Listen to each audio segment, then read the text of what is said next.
Assalamu alaikum wa rahmatulillah wa barakatuhu. Que la paix et les bénédictions d'Allah soient sur vous toutes. Bonjour à toutes. Et tout d'abord, merci.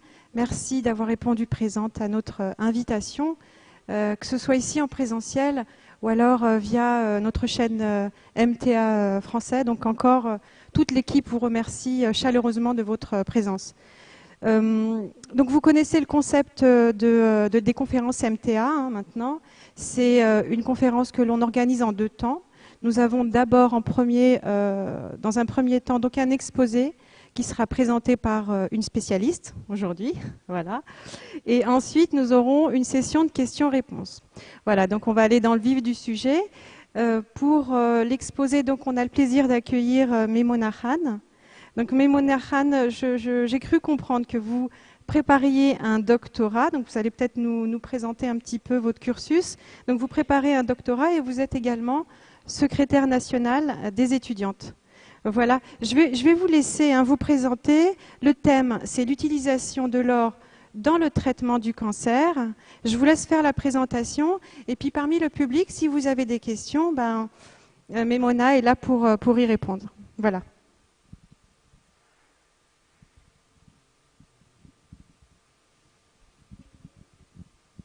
Assalamu alaikum wa rahmatullah. Vous m'entendez tous bien, c'est bon? Ok. Donc, comme Badi Laila a présenté, je suis Memona Khan. Je suis étudiante en 3e année de thèse dans le domaine de la nanomédecine. Et aujourd'hui, je vais vous présenter un sujet sur l'utilisation des nanoparticules d'or pour le traitement du cancer. Donc, je vais commencer par présenter mon parcours un peu. J'ai fait une licence, les 2 premières années de licence en physique-chimie. Ensuite, je me suis spécialisée en licence chimie pour l'eau vivant, donc j'ai le diplôme de licence en chimie. Ensuite, j'ai fait un master biologie santé avec la spécialité thérapie et technologie du vivant, dans lequel j'avais choisi le parcours technologie et instrumentation pour le vivant. Et ensuite, je me suis intégrée dans la première année de thèse en fin 2019. C'est un doctorat intitulé Sciences de la vie et de la santé. Donc, et ma spécialité, c'est la nanomédecine. Donc, tout d'abord, je vais vous présenter un petit peu qu'est-ce qu'une thèse. Donc, déjà, c'est un diplôme Bac+8 qu'on obtient, c'est un diplôme d'État. Pour cela, pour faire une thèse scientifique, il faut tout d'abord choisir un sujet de thèse qui soit innovant et qui fait avancer de la science. Ensuite, il faut avoir un directeur de thèse et un laboratoire d'accueil dans lequel vous pouvez faire vos travaux de recherche. Et il faut aussi s'inscrire dans une école doctorale. Et ce qui est le plus important, c'est le financement de thèse, ce qui est le plus dur. Donc, pour lequel il faut postuler, il faut envoyer votre sujet pour qu'il soit financé. Il existe plusieurs types de financement. Soit c'est l'école doctorale qui vous donne le financement, soit c'est une association, qui est mon cas, c'est l'association La Ligue contre le cancer, qui finance entièrement ma thèse. Et ça peut être aussi des sujets que, par exemple, votre directeur de thèse pour lesquels il a postulé et il reçoit un financement sur lequel il peut vous prendre comme thésarde. Donc, quand vous êtes en thèse, vous avez 2 statuts. Vous êtes étudiant et vous êtes salarié. On a la carte étudiante et on a la carte professionnelle. Et en fait, le contrat de thèse, c'est un contrat CDD de 3 ans en général, mais ça peut aller entre 3 et 5 ans. On peut faire, en fait, ça dépend du sujet. Si vous avez fini votre sujet en 3 ans, vous soutenez votre thèse. Si vous pensez qu'il y a encore des travaux qu'on peut faire sur ce thème, vous continuez en 4e année, voire 5e année. Qu'est-ce que je fais exactement dans le laboratoire? En fait, mon travail, c'est de lire des articles scientifiques pour voir qu'est-ce qui se passe un peu dans le monde de la science, où on est, et s'inspirer pour faire mes manies par moi, donc pour faire encore avancer ces travaux. Donc, je fais des manipulations. Par exemple, moi, je fais la synthèse des nanoparticules. Ensuite, je les caractérise et je fais des tests sur les cellules cancéreuses et aussi sur les animaux. Et donc, le but à la fin, c'est de publier des articles scientifiques. Dès que vous trouvez un résultat qui est bon, on publie un article scientifique pour que quelqu'un puisse s'inspirer et avancer encore plus dans le sujet. Donc, à la fin, on obtient le diplôme de thèse. Je vais vous annoncer tout d'abord le plan de ma présentation. Donc, tout d'abord, je vais définir qu'est-ce que les nanoparticules. Ensuite, nous allons voir qu'il existe différents types de nanoparticules qui peuvent avoir différentes formes, tailles et des applications différentes. Ensuite, nous allons voir, qui est aussi le sujet de ma thèse, l'importance des nanoparticules d'or, donc l'utilisation d'or pour le traitement du cancer. Et donc, nous allons voir l'application de ces nanoparticules et nous allons les comparer avec les traitements qui existent déjà aujourd'hui, par exemple la chimiothérapie, la chirurgie, etc. Et nous allons voir dans ce domaine de nanoparticules qu'est-ce qu'un nanovecteur, sa définition, son importance, et aussi les effets photothérapie. Donc ça, je vais vous définir plus tard qu'est-ce que c'est exactement et comment on peut l'utiliser. Donc tout d'abord, les nanoparticules. Avant de parler des nanoparticules, le mot nano, c'est qui représente une unité. C'est 1 milliard de fois plus petit que 1 mètre. Donc c'est des objets vraiment très petits qui sont invisibles à l'œil nu. Donc c'est des objets dont la taille se situe entre 1 et 100 nanomètres. Donc qu'on n'arrive pas à voir avec l'œil nu et on a besoin des machines pour les voir. Mais il faut savoir que les nanoparticules sont à peu près à la même échelle que les molécules, donc encore plus petits que les cellules d'un humain. Donc c'est vraiment petit, j'insiste beaucoup sur ça parce qu'on a besoin des objets très très petits pour qu'ils puissent traverser les tissus du corps. C'est pour ça qu'on utilise des nanoparticules. Il faut savoir qu'il existe des nanoparticules qui sont naturelles, qui existent déjà naturellement, et il y a des nanoparticules qui sont fabriquées par l'homme. On va parler un peu des nanoparticules naturelles. Par exemple, dans la poussière, vous voyez des fois par la fenêtre, on voit un reflet de la poussière. Et nanoparticules sont encore plus petits que ça, mais il faut savoir que ce qu'on voit, dans ça, il y a encore des nanoparticules qui sont encore plus petits dedans, qui ne sont pas visibles. Après, il y a un autre exemple de nanoparticules naturelles qui est sur les feuilles de lotus, qui sont des nanoparticules hydrophobes, donc c'est quelque chose qui n'aime pas l'eau. Donc, ce qui lui permet de rester dans l'eau, mais sans être touché par l'eau exactement. Voilà. Maintenant, je vais vous parler des nanoparticules fabriquées par l'homme. Il existe plusieurs types de nanoparticules. Il y a des nanoparticules polymériques, donc on utilise plusieurs polymères. Les polymères, c'est des gros molécules. Et ensuite, il y a des liposomes et des micelles. Micelles, c'est quoi? C'est des molécules qui ont un côté qui aime l'eau, qui sont miscibles avec l'eau, et l'autre côté qui n'est pas miscible avec l'eau. C'est comme du savon, en fait. L'exemple de micelle, on peut donner comme du savon. Et il y a des liposomes. En fait, comme vous voyez ici, j'ai mis la tête polaire hydrophile. Ça veut dire qu'il aime l'eau, et que hydrophobe. Et les liposomes, c'est la même chose, mais en double. Ça veut dire que son centre, il aime l'eau. Son autour, tout ce qui est autour aime l'eau, mais entre les deux, il n'aime pas l'eau. Donc, c'est intéressant pour la nanomédecine, parce qu'on peut introduire des médicaments à l'intérieur et faire passer dans le corps.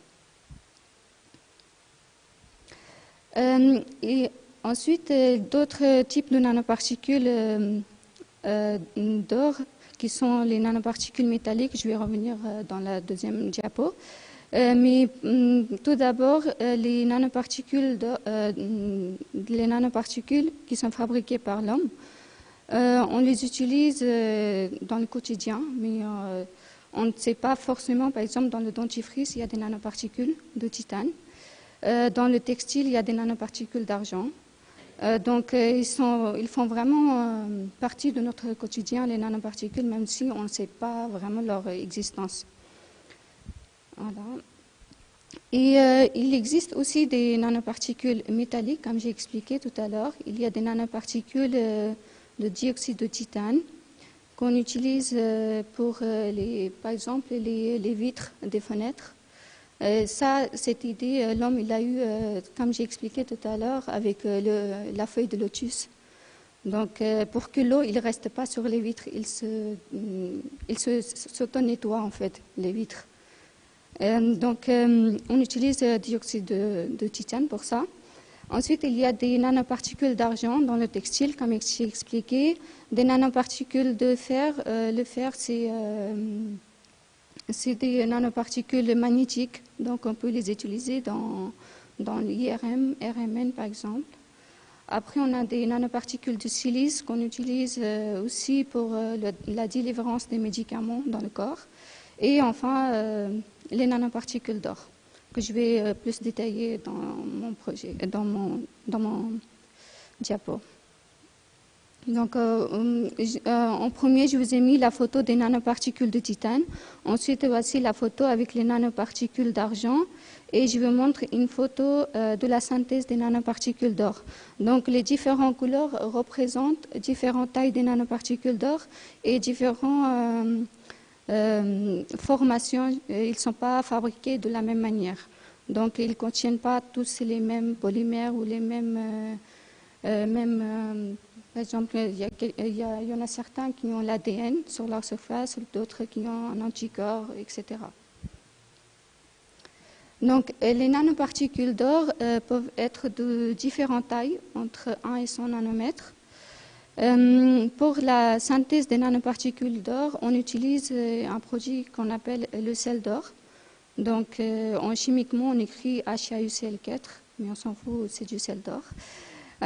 Et pour réduire ce sel d'or et le ramener à l'état nanoparticulaire, on utilise ce qu'on appelle un agent réducteur. Et une fois qu'on a réduit l'or à l'état nanoparticulaire, on a besoin qu'il reste stable à cet état. Sinon, il peut se dégrader. La synthèse va continuer. Vu qu'on a mis un agent réducteur, il va réduire de plus en plus. Donc, à la fin, il n'y aura plus rien. Donc, pour cela, on utilise des agents stabilisants pour qu'ils gardent à une taille fixe. Donc, ça peut être des polymères qui sont biocompatibles. Donc, à la fois, ils seront le stabilisant pour la nanoparticule, mais c'est aussi intéressant parce que quand on va mettre dans le corps, vu que c'est des biocompatibles, parce que donc ce ne sera pas dangereux pour le corps. Ensuite, les nanoparticules d'or, comme j'ai expliqué, ils peuvent avoir plusieurs formes. Donc, ça peut être des sphères, ça peut être des nanobâtonnets, ça peut être des étoiles. Et chaque nanoparticule peut avoir des caractéristiques différentes. Donc, la manière de faire la synthèse est différente. L'application, ça va dépendre aussi de la forme. Il y a des applications dans lesquelles on va préférer des nanosphères, ou il y en a d'autres dans lesquelles on va utiliser plutôt des nanobâtonnets.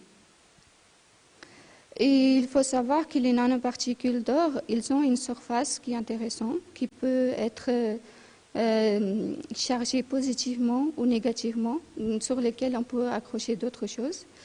Sur la surface des nanoparticules d'or, comme j'ai expliqué, on utilise des polymères. Donc sur la surface, il y a un polymère sur lequel on peut rajouter d'autres choses. Et sur laquelle on peut trouver aussi l'ADN. Donc, pendant qu'on fait la synthèse, on rajoute déjà un brin d'ADN pour faire, par exemple, la détection du cancer. Et ensuite, on peut fonctionnaliser ces nanoparticules. Donc, la surface qui est chargée positivement, négativement, on pourra charger d'autres choses. Donc, d'autres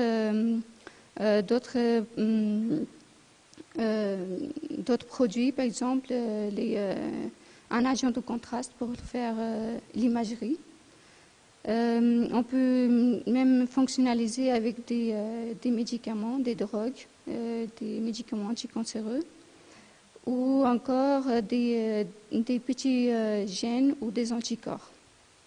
Voilà. Avant de passer aux applications, vous me dites si vous avez des questions. Oui. Alors, est-ce que vous pourriez nous réexpliquer la différence entre le recouvrement de surface et la fonctionnalisation, s'il vous plaît? Alors, le recouvrement de surface, on a un nanoparticule sur lequel il y a soit la charge positive, soit la charge négative, soit d'autres choses, peu importe, sur lequel on peut charger encore un truc pour encore améliorer, on va dire, son efficacité. On peut prendre, par exemple, l'exemple d'une glace. On prend une glace vanille, mais on va rajouter du chocolat. Donc, encore mieux. Donc, c'est pareil pour les nanoparticules. On a des nanoparticules avec une surface sur laquelle on peut charger d'autres particules. Ça peut être des polymères ou... oui. Ok, merci. Il y a d'autres questions? Donc, les nanoparticules d'or ont plusieurs applications, surtout dans le domaine de cancérologie. Par exemple, on peut faire de la détection du cancer en utilisant des nanoparticules d'or. On peut faire de délivrance du médicament, donc faire de la thérapie ciblée avec les nanoparticules d'or. On peut aussi faire la thérapie directement, par exemple la photothérapie. Et ensuite, on peut les utiliser aussi pour faire de l'imagerie. Maintenant, je vais passer sur la partie cancer et l'utilisation des nanoparticules d'or dans le cancer. Le cancer, c'est la première cause de mortalité en France. Donc, vous savez, partout dans le monde, il y a beaucoup de types de cancers et il y a c'est toujours un problème pour la santé publique. Il y a 18,1 millions de cas par an en France. Il faut savoir que chaque jour, il y a 1000 personnes qui apprennent qu'ils ont cancer. Donc, c'est très important de trouver des moyens pour traiter cette maladie. Chez la femme, le cancer le plus fréquent, c'est le cancer du sein. Je pense que vous savez tous ça. Il y a aussi le cancer du poumon et du côlon. Ce sont les 3 cancers les plus fréquents chez la femme. Et chez l'homme, c'est le cancer du prostate, du poumon et du côlon. La définition de cancer. En fait, la définition du cancer peut être définie comme une anomalie sur une cellule. Par exemple, nous avons tous dans notre corps des cellules qui, au cours de la vie, se développent, se divisent. Et pendant cette division cellulaire, on a de l'ADN dans notre corps, dans les cellules, qui fait la réplication. Donc, pendant cette réplication de l'ADN, des fois, il y a des mutations, c'est-à-dire il y a des anomalies, il peut y avoir des erreurs, mais qui est normalement corrigée par notre système immunitaire, qui est assez fort. Mais il arrive des fois que le système immunitaire s'échappe de ces anomalies et ça continue à se développer. Donc les cellules cancéreuses, il y aura d'abord une cellule, ensuite il va se diviser en 2, puis 4, etc. Donc, mais il faut savoir que les cellules cancéreuses se développent encore plus vite que les cellules normales. Donc, une fois que les cellules cancéreuses sont développées, ils vont former une masse, ce qu'on appelle une tumeur maligne. Donc, c'est ça la définition du cancer. Le traitement que nous connaissons aujourd'hui pour le cancer, il y en a beaucoup. Il y a l'hormonothérapie, par exemple, en réglant les hormones, on peut traiter le cancer, mais qui n'est pas toujours efficace.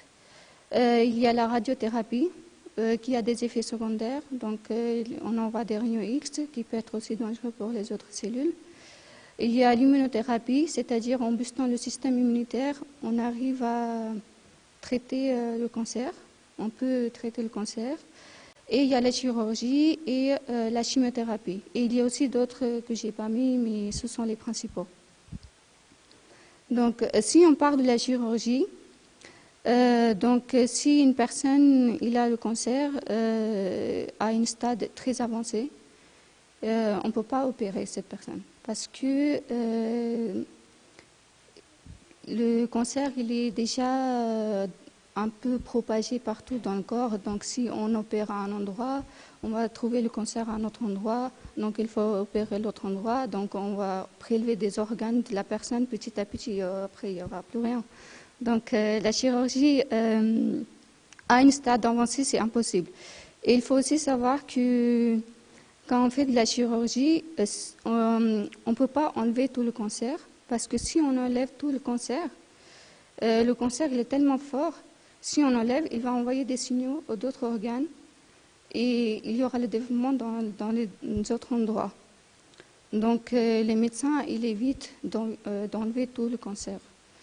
Et la chirurgie, on ne peut pas faire partout sur un organe.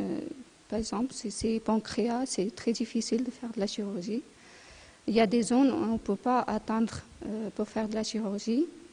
Et comme j'ai expliqué, il y a aussi des risques de développer des métastases. Métastases, c'est quand il envoie des signaux partout et il y a d'autres endroits où se développe le cancer. Donc, si nous parlons de la chimiothérapie, la chimiothérapie, c'est l'utilisation des substances chimiques qu'on utilise pour traiter une maladie. Mais il faut savoir que quand on injecte des substances chimiques dans le corps, qui va passer par tout le corps, donc avant d'arriver sur la cible qui va aussi toucher les cellules cancéreuses, les cellules saines par exemple, avant d'arriver sur les cellules cancéreuses, parce que ce n'est pas ciblé. Donc le médicament, il va aller partout. Non, il va non seulement tuer les cellules cancéreuses, elle peut aussi tuer les cellules saines.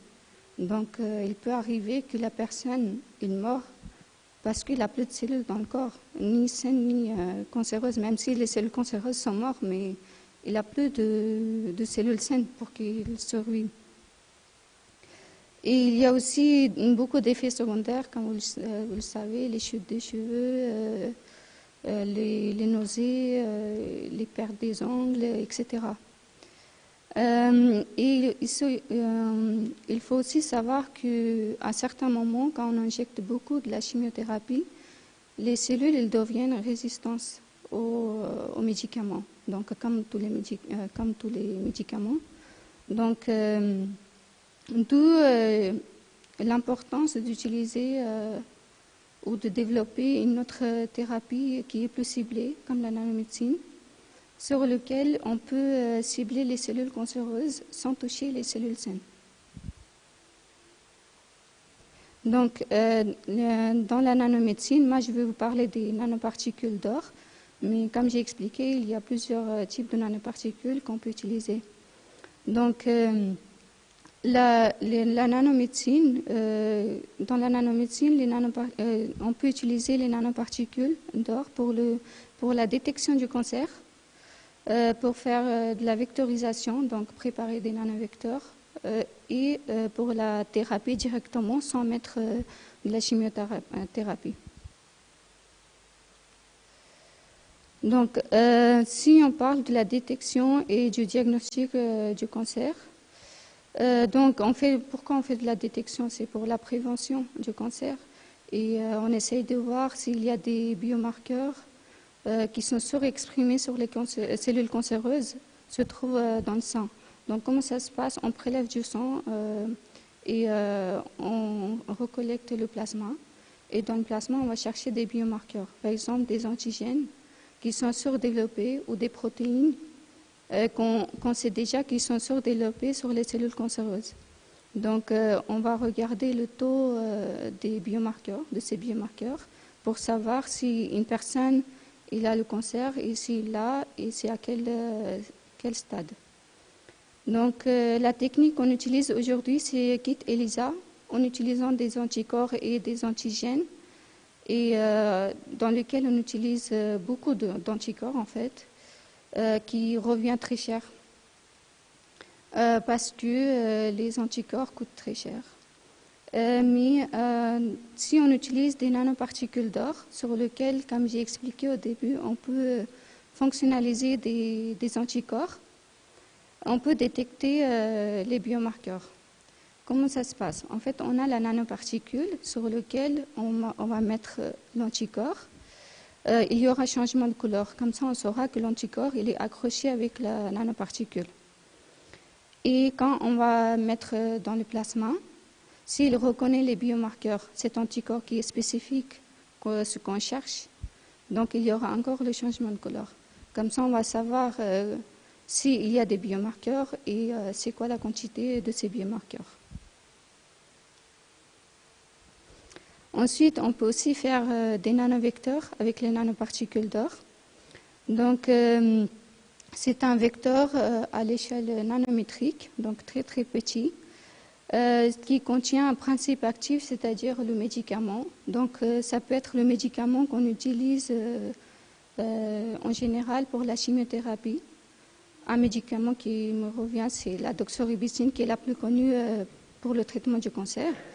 Donc, par exemple, la doxorubicine, si on injecte directement, elle peut tuer les cellules saines et cellules cancéreuses, comme j'ai expliqué.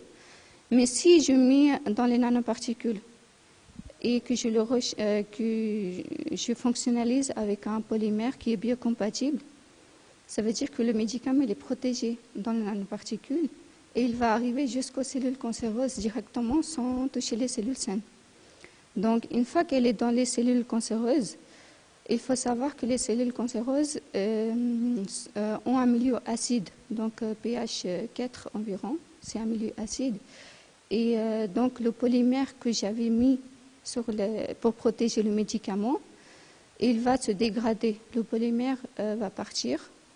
Et donc le médicament chimiothérapeutique aura un effet direct sur la cellule. Donc il ne va pas rester protégé, il va sortir du nanovecteur et elle va agir sur la cellule. Donc, ensuite, il y aura la mort cellulaire avec la chimiothérapie, le médicament que j'ai mis dedans. Ensuite, il y a une autre application des nanoparticules d'or, qui est la thérapie photothermique. Photothermique, on peut la définir comme la thérapie en utilisant de la lumière. Photo, ça veut dire lumière, thermique, ça veut dire chaleur. C'est-à-dire transformation de la lumière en chaleur. Et les nanoparticules d'or, grâce à leurs propriétés optiques, ils ont cette capacité. Ils reçoivent de la lumière et ils vont générer de la chaleur. Et comme ça, on pourra tuer les cellules cancéreuses. Donc, on a mis les nanoparticules sans médicaments, sans rien, juste des nanoparticules d'or. Et on va irradier avec un laser infrarouge. Les nanoparticules d'or vont générer de la chaleur et donc qui va faire tuer les cellules cancéreuses. Il faut savoir que les cellules cancéreuses sont très sensibles à la chaleur. C'est pour ça qu'on essaie de tuer avec de la chaleur. Vous savez que notre corps il est à 37 degrés normalement. Et si on augmente la chaleur un petit peu, par exemple, si on arrive jusqu'à 48, les cellules vont survivre quand même. Mais les cellules cancéreuses, non.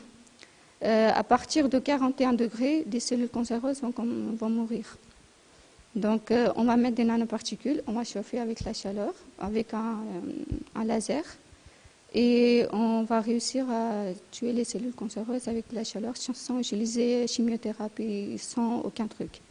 Et même si, à ce moment-là, normalement, on ne touche pas les cellules saines ici, parce que les nanoparticules sont arrivées dans les cellules cancéreuses. Mais même s'ils ont propagé un petit peu et que j'augmente et que j'irradie, ils ne vont pas mourir parce que les cellules saines ne meurent pas à 41 degrés. C'est que les cellules cancéreuses qui vont mourir. Ensuite, il y a une autre nouvelle application des nanoparticules qui est la nanothéranostique. C'est de combiner les avantages de la thérapie et de l'imagerie. c'est-à-dire faire du diagnostic du cancer et faire la thérapie en même temps. Et c'est un moyen encore plus efficace parce que quand je prépare ma nanoparticule, par exemple, il y a un agent de contraste que je peux suivre avec IRM pour savoir la nanoparticule, il est arrivé où. Je vais faire les IRM de chaque organe et je vais savoir où est une nanoparticule. Parce qu'il y a un agent de contraste sur ça. Donc, et je vais savoir aussi, une fois que le traitement est fini, je pourrai savoir combien de pourcents de cancer qui reste encore, etc., avec de l'imagerie. Donc, avec une seule nanoparticule, je peux faire et de la diagnostic et thérapie. Et suivre l'évolution du traitement. Donc, pour conclure, je vais finir ici. Donc, les nanoparticules d'or, on peut les utiliser pour la détection parce qu'ils sont plus intéressants que le kit ELISA parce que c'est simple à faire. La synthèse des nanoparticules, c'est très simple à faire. C'est rapide parce qu'avec le kit ELISA, il faut attendre beaucoup de temps pour avoir le résultat et c'est moins cher. Et on peut aussi faire avec les nanoparticules, comme j'ai expliqué, une thérapie ciblée, par exemple avec photothérapie ou encore la thérapie ciblée avec des nanovecteurs d'or. Et les nanoparticules d'or sont intéressants parce qu'ils sont biocompatibles. Parce que sur la surface des nanoparticules, on a mis exprès des polymères qui ne sont pas toxiques pour nous. Donc, pour finir, les nanoparticules d'or, c'est un espoir pour le traitement et le diagnostic du cancer. Et il faut savoir que c'est une nouvelle thérapie, les nanoparticules d'or. Donc, il faut attendre. Qu'est-ce qui arrive aux nanoparticules d'or quand ils ont une fois traité les cellules cancéreuses? Est-ce qu'ils vont rester dans le corps? Est-ce qu'ils vont aller dans le cerveau? Est-ce qu'ils vont être éliminés par le foie? Donc, on est en train de faire, les scientifiques sont en train de faire des études sur ça. Et la plupart des nanoparticules d'or, surtout, on a trouvé qu'ils sont éliminés par le foie, donc ils partent par les selles et voilà. Donc ça, c'est mais il faut attendre avant de mettre en place. Donc il y a des études précliniques sur ça, donc espérons que tout se passe bien. Donc je vous remercie pour votre attention, je vous remercie pour votre aide et de me laisser faire ma présentation. Et n'hésitez pas si vous avez des questions. Jazakallah.